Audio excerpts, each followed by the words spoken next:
বিরোধী সাংসদদের সাসপেনশনের প্রতিবাদে সংসদ চত্বরে নকল অধিবেশন হয়।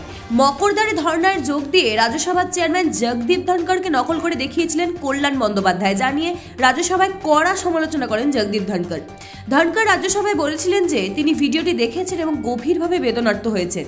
প্রবীণ কংগ্রেস নেতা পি চিদম্বরমকে উদ্দেশ্য করে তিনি বলেন, আপনার দলের একজন সিনিয়র নেতা, একজন সাংসদ যখন আমাকে নিয়ে ঠাট্টা করে ব্যক্তিগত আক্রমণ করে এমন একটি অভিনয়ের ভিডিও করেছেন, তখন আমি কি অনুভব করেছি তা কল্পনা করুন।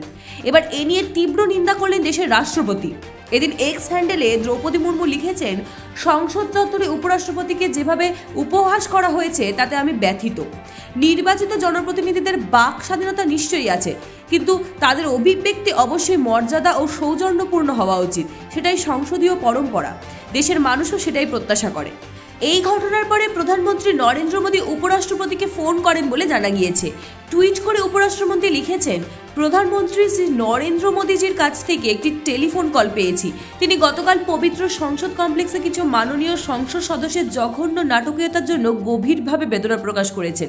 তিনি আমাকে বলেছেন যে তিনি 20 বছর ধরে এই ধরনের অপমানের শিকার হয়েছেন এবং এখনো চলছে, কিন্তু ভারতের উপরাষ্ট্রপতির মতো একটি সাংবিধানিক অফিসে এবং সংসদেও এটি হতে পারে তা দুর্ভাগ্যজনক। তিনি আরও লেখেন, আমি তাকে বলেছিলাম, মাননীয় প্রধানমন্ত্রী, আমার দায়িত্ব পালনে এবং আমাদের সংবিধানে বর্ণিত নীতিগুলোকে সমুন্নত রাখতে কয়েকজনের তৎপরতা আমাকে বাধা দেবে না।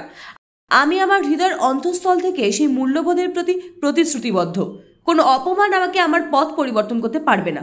অন্যদিকে মিমিক্রি বিতর্কে লিখিত অভিযোগের চাপে কল্যাণ বন্দ্যোপাধ্যায় জানিয়েছেন, মিমিক্রি এক ধরনের শিল্প, কাউকে আঘাত করার উদ্দেশ্য এর পেছনে ছিল না। অনুষ্কা মণ্ডলের রিপোর্ট, ক্যালকলিং TV, Kolkata.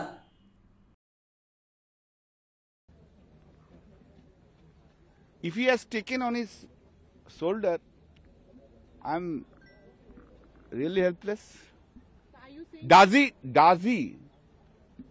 Does he really behave like this in the Rajya Sabha? That's my question. Now that's my question. No, I have never intended. There'll be seen either you allow me to speak, otherwise you will. No, then either you allow me to speak or then.